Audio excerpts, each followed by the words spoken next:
ஒட்டி போன மாவெல்லாம் வராமல் அழகாக வட்டமாக வரணும்னா இப்படி மாவை வட்டமாக ஊட்டிட்டு உணர்ந்த மாவில் இப்படி பிரட்டி இப்படி சுற்றணும். இப்படி சுற்றிட்டா இந்த உணர்ந்த மாவு கோட்டிங் ஆகிடும். அதில் நல்லா போன மாவெல்லாம் ஆகாமல் நேராக வட்டமாக தேய்ச்சோன்னா வட்டமாக வரும்.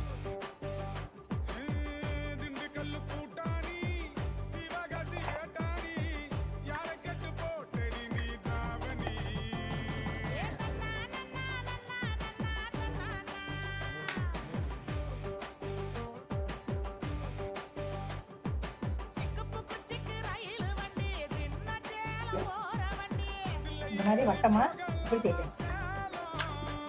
சின்னதாக இருக்கும் தாங்க வட்டமாக நம்ம தேய்க்கும் போது சுற்றணும். இந்த பெருசாகிட்டா நம்ம கையில் தான் சுற்றணும். இப்படி எடுத்து சுற்றி இப்படி ஒன்றோட வட்டமாக மெல்லிசாக இந்த மாதிரி திக்னஸில் செஞ்சுட்டு இந்த மாவை இதில் உரண்ட மாவு போட்டோம் இல்லையா, அந்த உரண்ட மாவை தட்டிட்டா விழுந்துடும், கீழே விழுந்துடும்.